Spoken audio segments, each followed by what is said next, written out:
precisa observar com bastante cuidado é que nesse deslocamento já mais realista, nós não temos uma, mas sim quatro forças atuando sobre o objeto. O objeto é puxado para baixo pela Terra, força-peso. A superfície onde ele está apoiado empurra ele para cima, força normal. Essas duas forças se anulam, por isso não há movimento ao longo do eixo Y. O objeto vai ser empurrado de A para B pela força F, e como resultado da aplicação dessa força F, a força de atrito vai se manifestar, como sempre, em oposição ao movimento. Nós vimos que o trabalho é definido como trabalho realizado por uma força. Aqui nós temos quatro forças. O que nós vamos fazer? Primeira coisa, nós vamos calcular o trabalho realizado por cada uma dessas forças. Primeiro deles, trabalho devido à força aplicada F. Esse trabalho é igual à força F vezes o deslocamento vezes o cosseno do ângulo entre a força e o deslocamento. Olhem só, o objeto vai ser deslocado de A para B. Esse deslocamento, portanto, é paralelo à força F. Logo, o cosseno do ângulo entre a força F e o deslocamento é zero. E cosseno de zero, nós já vimos, é igual a mais 1. A força de atrito, ela tem a mesma direção, mas o sentido oposto ao deslocamento. Então, o ângulo entre a força de atrito e o deslocamento é 180 graus. E cosseno de 180 graus é menos 1. Já o ângulo entre o deslocamento e a força-peso é de 90 graus. A força-peso aponta para baixo e o objeto se desloca para lá. Cosseno de 90 graus é igual a zero. Analogamente, a força normal também é perpendicular ao deslocamento, tem também, então, um cosseno de 90 graus, que é igual a zero. Tá? Então, zero aqui e zero aqui, devido ao cosseno de 90 graus. Logo, a força de atrito e a força aplicada realizam trabalho nesse deslocamento. A força-peso e a força normal, não. Então, a gente não precisa se preocupar com o trabalho da força-peso nem com o trabalho da força normal. Como é que fica o trabalho da força aplicada? Está ele aqui. O trabalho da força aplicada, então, vai ser força vezes deslocamento. Da força de atrito vezes deslocamento com um sinal negativo, porque a força de atrito tem um sentido oposto ao deslocamento.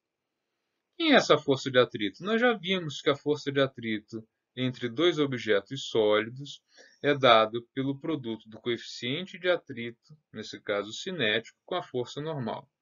Como a força normal para um objeto apoiado numa superfície plana é igual à força-peso, em módulo, nós temos então que a força de atrito vai ser o produto do coeficiente de atrito cinético, massa do objeto, aceleração gravitacional terrestre.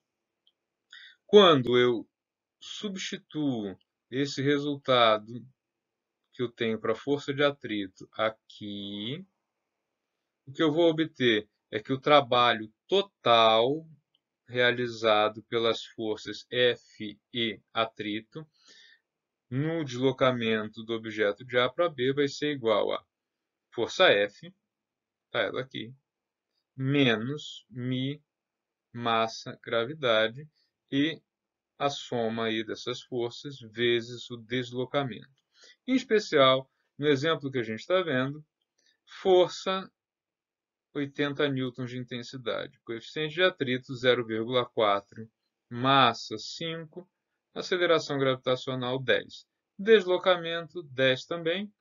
Isso nos leva a um resultado de 600 joules de trabalho total realizado no deslocamento do objeto do ponto A para o ponto B. Esse trabalho total é a soma dos trabalhos de todas as forças que atuam sobre o objeto. Vamos ver mais um exemplo. Agora, a gente vai considerar um objeto, também de dimensões expressíveis, com a massa de 2 kg, e ele vai ser abandonado a partir do repouso. O que isso significa? Lembram lá da cinemática? Significa que a velocidade inicial dele vai ser de 0 metros por segundo. Esse objeto vai ser abandonado assim, de uma altura de 45 metros em relação ao solo. O objeto vai cair e vai atingir o solo 3 segundos após ser abandonado. Como 45 metros em 3 segundos é típico de um objeto que cai apenas sob a ação da força-peso, isso significa que a gente pode desprezar as forças de atrito. Tá? Pergunta: qual o trabalho realizado sobre o objeto neste deslocamento? Vamos fazer o cálculo. Figura, então, mostra o seguinte: o objeto é abandonado, inicialmente com velocidade 0, ele vai cair de uma altura de 45 metros até chegar aqui no solo. 3 segundos depois, esse é o tempo de queda do objeto, ele vai tocar o solo em 3 segundos com uma velocidade diferente de 0. Me interessa essa velocidade? Para calcular o trabalho, não. Olha só. A única força que atuou nessa queda, já que a gente está desprezando a força de atrito, é a força-peso. O trabalho vai ser, então, força, peso, deslocamento, 45 metros, e cosseno do ângulo entre a força-peso e o deslocamento. Notem que a força-peso aponta para baixo, assim como o deslocamento aponta para baixo. Então, os dois têm aí a mesma direção e sentido. São vetores diferentes, claro, um vetor força e outro deslocamento, mas eles são paralelos. Cosseno, então, de 0, que aparece aqui, a gente já viu que cosseno de 0 é igual a mais 1. Então, o trabalho realizado pela força gravitacional vai ser igual a força-peso, massa vezes gravidade, vezes distância, vezes 1. No exemplo em particular, a massa do objeto é de 2 kg, a gente vai considerar a aceleração gravitacional terrestre como 10 metros por segundo ao quadrado e o deslocamento total de 45 metros. Isso significa que o trabalho realizado aí sobre o objeto vai ser de 900 joules. Ok? Mais um exemplo. Vamos fazer agora o oposto. A gente vai pegar esse objeto de 2 kg, vai lançar esse objeto verticalmente para cima, a partir do solo, só que agora ele vai sair do solo com uma velocidade que é de 30 metros por segundo. O objeto vai subir, vai atingir uma altura máxima onde ele vai parar de subir e isso vai ocorrer 3 segundos após o lançamento.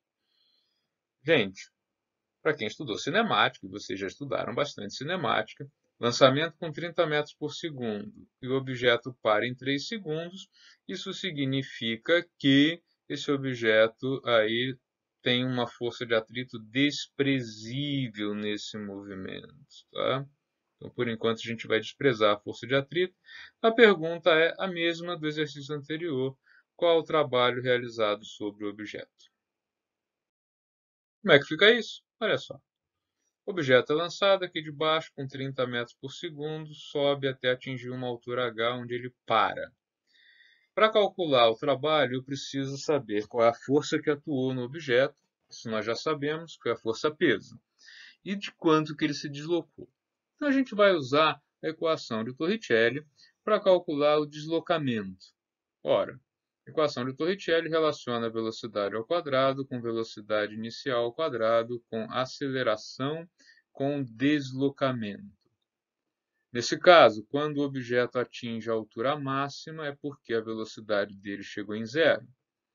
Então, em particular, o objeto chega com a velocidade 0, partindo de uma velocidade de 30, sendo puxado para baixo pela Terra, e ele atinge essa velocidade 0 quando ele chega na altura máxima do movimento.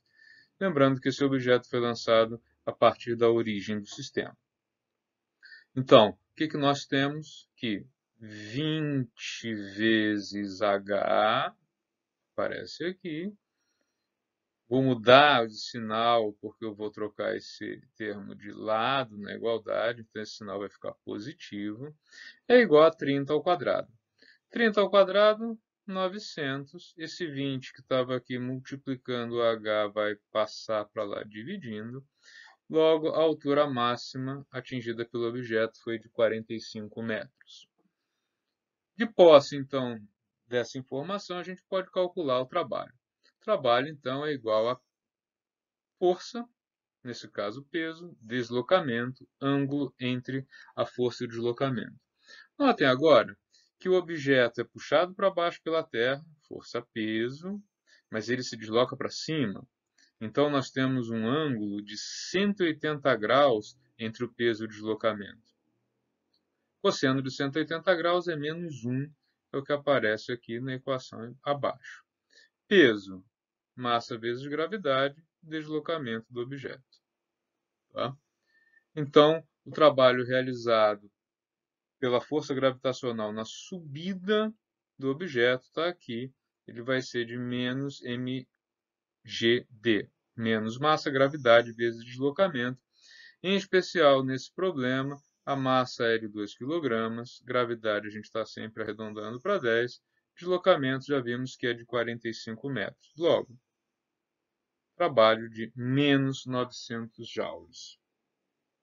Observem uma coisa, se a gente considerar o movimento total de subida e descida do objeto, se a gente considera o objeto lançado aí com 30 metros por segundo, atingindo a altura máxima de 45 metros, e depois o objeto cai até atingir o solo, desprezando o atrito, nós temos aí que na subida o trabalho que é realizado sobre o objeto é de menos 900 joules. E nós já tínhamos visto que na descida o trabalho realizado pela força-peso sobre o objeto é de mais 900 joules.